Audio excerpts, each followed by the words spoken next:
Thank you for spending your Monday here with us at the First Alert Desk on Atlanta News First Plus. I am Maria Moreau, here to take you through some of your latest news headlines and First Alert forecasts. This is Catch Up Quick, so let's get you caught up on some stories that we have been following this morning. I want to start with this one out of Brookhaven, a shooting that prompted a large police presence this morning, now under investigation. This massive scene at a gas station in Brookhaven happened earlier this morning. Atlanta News First Sarah Hammond is with the First Alert breaking news tracker with the latest on where police are in their investigation.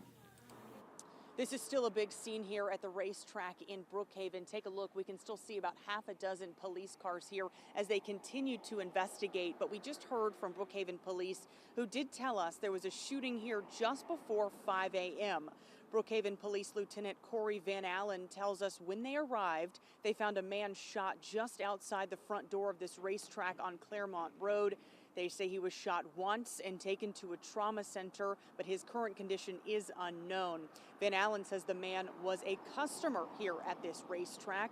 Investigators are here now looking at video from the store, collecting evidence, but this is still an active scene, and they say there is no suspect information to release right now. So our investigators are speaking with store management and working on obtaining video surveillance. He also says right now it does not appear that any racetrack employees were involved. In Brookhaven, Sarah Hammond for Atlanta News First. And staying in Brookhaven, I want to take you out to this other story that we reported to you on Atlanta News First in our morning show. A DeKalb County family escaping their home after it caught on fire overnight.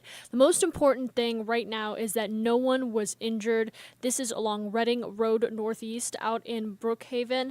Fire crews telling us everyone in the home was awake. They smelled the smoke and managed to get out when the fire started. Now, this is a big house, as you can see, and when crews arrived, they said they were up against heavy flames and smoke. Fire officials tell us they believe the fire started on the back side of the house.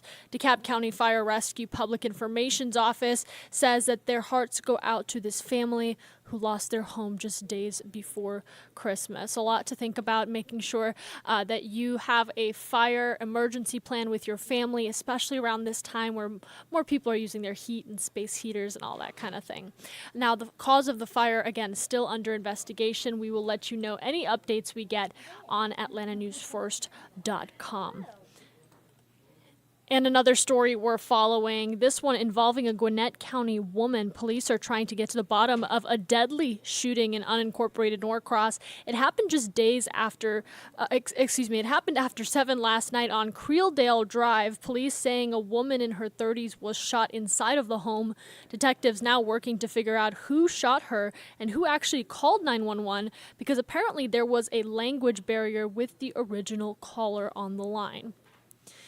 And a Metro Atlanta brewery is shutting down its doors for the last time.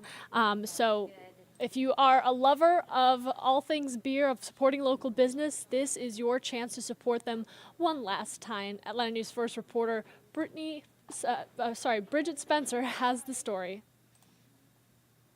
Robert Holborough has been with Best in Brewing since they opened in 2019. It's one of the places that was actually built in the community. They weathered the uncertainty of COVID-19. The pandemic was a real time. We had a period when we closed down. But 5 years later, they're closing their doors permanently. I know people who've gotten married or meeting somebody here, and kids are starting to come here and all that stuff. So it's really been a staple for the last 5 years. This is a trend we've been seeing lately in Metro Atlanta. In the same week, Torch Top announcing they're also tapping their last kegs. They joined the more than a dozen area breweries that have closed just within the last few years. It's a trend the Georgia Craft Brewers Guild is watching closely. There's a lot more competition. There's been a number of economic pressures, supply chain issues, rising cost of goods. Joseph Cortez with the Guild was not too surprised to hear about these closures a month after we first spoke to him. In a statement, he says in part, quote, "While these small businesses struggle under the weight of outdated and crushing state regulations, well-funded special interests like the Georgia beer wholesalers fight to preserve the status quo." Best In hopes to see their customers at their farewell bash next weekend. Definitely love to see all the people that have been coming to us. In Atlanta, Bridget Spencer, Atlanta News First. Yeah, so if you have an opportunity to support Best End Brewery, make sure you do that. We have more information for you on atlantanewsfirst.com and in the free Atlanta News First app. All right, Christmas, the holidays, they're just around the corner, so let's talk about travel because the world's busiest airport doesn't get its name for no reason. It is a busy travel period for many going to see family, friends, and loved ones. It's the day before Christmas Eve. We are ramping up activity at Hartsfield-Jackson Atlanta International Airport. Atlanta News First Asia Wilson talked with some folks who are hitting the air in record numbers this holiday season. Weather could play an issue in your holiday travel plans, but here at Hartsfield-Jackson Atlanta International Airport, things have been running smoothly, but the lines have been growing. Right now, the wait time at the main security checkpoint is 25 minutes. Records will be broken this Christmas. According to AAA, 7.85 million passengers will take to the sky this holiday season. That number surpasses the previous record of 7.5 million air travelers last year. Now, overall, more than 119 million people are expected to travel in some capacity in the U.S. Now, as you're traveling, keep in mind your rights. Remember, under the Department of Transportation's new rule, airlines are now required to give customers automatic refunds if your flight is significantly delayed or changed. Those changes include a 3-hour or longer delay for domestic flights and at least 6-hour delay on international flights. Now, I've been speaking with families who say they've been stuck in airports trying to travel to their holiday destination for 3 days. It's also important for you to make sure you get to the airport in enough time so that you can maneuver through the airport appropriately. For now, we're inside of Hartsfield-Jackson Atlanta International Airport. Asia Wilson, Atlanta News First. And whether you're staying in Atlanta for the holidays or you're traveling, it's a great time to have the First Alert weather app on your phone so that you can monitor any weather wherever you may go. But most importantly, for my travelers out there to see how it might impact your flight, First Alert meteorologist Courtney Jacobazi joins me now with a look at your forecast. Yeah, thanks so much, Maria. We are looking ahead to a little bit of a warming trend here in the city of Atlanta. But if you are traveling west or you're traveling north up towards the Great Lakes, you probably want to watch your flights today. A couple of systems. We'll have what we call a clipper system. It's a really quick moving system that will bring heavy bands of snow showers to places like Michigan, Wisconsin today. And if you are going out west towards the Rockies, California, particularly Northern California, you'll also want to watch your flights as well because there's been a lot of weather systems. And that is typical this time of year, a very progressive pattern in winter. But there's been a lot of different weather systems bringing rain and snow to the West Coast, the Rocky Mountain region. So just keep an eye on your flights. So far, it hasn't seemed, I've been checking FlightAware all morning. It's a great site to check your flights.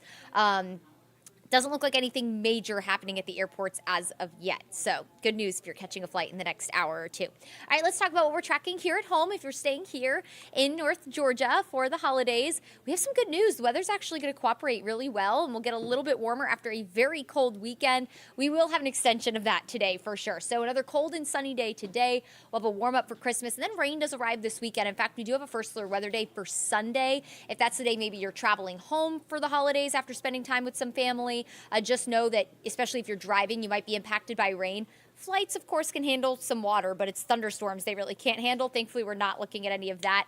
But we wanted to go ahead and give you the heads up that if you are traveling on Sunday, if you have any plans, that rain does look pretty likely, especially back half of the day. Let's go to today because that's what's going to impact you right now, right? We have to get through today before we can get to Sunday. It's going to be a cold one. Temperatures will very gradually climb through the day today with temperatures only in the low 40s by noon. Some spots potentially still in the upper 30s at that point. And we'll briefly hit 50 degrees today in the city of Atlanta.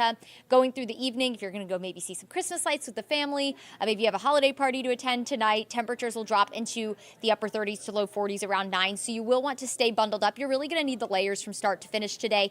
The hat, the coat, the scarf, the gloves, all of it. Why not? It's cold out there. High temperatures today topping out in the mid to upper 40s. Again, 50 degrees in the city of Atlanta. But if you look off to the northwest, Helen, Gainesville, Athens, you're only topping out in the mid 40s today. So most of your day will be spent in the 30s today. Again, if you're headed to see Christmas lights tonight, so many wonderful opportunities to do so, whether it's just in your neighborhood. Marietta Square is lit up beautifully. Of course, you have the Botanical Gardens, Dixie Motor Speedway. The options are endless, right? Here's a look at that forecast through the evening. Around 6 o'clock, we're in the upper 40s and then low 40s around 8. But at that point, some of our suburbs could very well be in the 30s. And then by 10 o'clock, upper 30s to low 40s area-wide.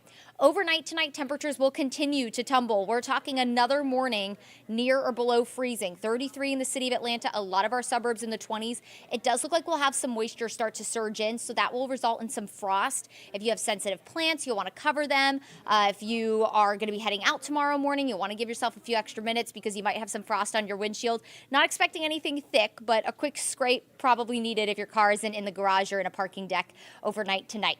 Now let's go into the holidays because, of course, tomorrow is Christmas Eve. High temperature near 50 degrees today, but we'll be in the upper 50s for your Christmas Eve holiday, and then Christmas Day even more mild with highs in the upper 50s for Christmas. We will start to see an increase in cloud cover on Christmas Day. Here's a look at Wednesday. We'll start mostly sunny and pretty cold with temperatures in the 30s. So as you're up and at it opening Christmas presents on Wednesday morning, expect temperatures in the 30s. It'll be pretty chilly, and then through the afternoon, we'll start to see an increase in cloud cover, so we'll end mostly cloudy with those more mild temperatures in place again in the upper 50s for Christmas Day. If you are planning on staying out late Christmas night, know that a few showers could move in from the southwest. We'll have maybe a few scattered showers overnight into Thursday, and a few of those showers could linger into Thursday morning. And this is going to kick off a little bit more of an unsettled pattern for us here in North Georgia. We're going to go from being really cold and dry to at least more seasonable. Our average high temperature is the upper 50s with higher rain chances. In fact, we do have that first alert weather day on Sunday for the widespread rain expected. And we'll take you through First Alert Futurecast for that. So Friday's looking mostly dry. Saturday, a few showers possible. But here comes Sunday. Back half of the day, it looks like a cold front will move in. This isn't going to bring us any severe weather as of right now, just rain. But if you are, again, traveling home from the holidays on Sunday, you want to factor in some rain to your plans if you're planning on traveling the back half of the day. So maybe better if you leave earlier on Sunday as opposed to later. Here's a look at that First Alert 7-day forecast. So near 50 today, a lot of sunshine, another cold morning tomorrow with some frost likely. Highs in the upper 50s for Christmas Eve and Christmas Day, waking up in the 30s Christmas morning. We'll end up in the low to mid 50s Thursday and Friday with those increasing rain chances through the weekend. Temperatures a lot more mild on Sunday with high near 60, but of course it's that First Alert weather day for widespread rain. Make it a wonderful day today, everyone. Stay warm, and if you don't tune in with us the next couple days, I hope you have a wonderful holiday, and we'll catch you here next time.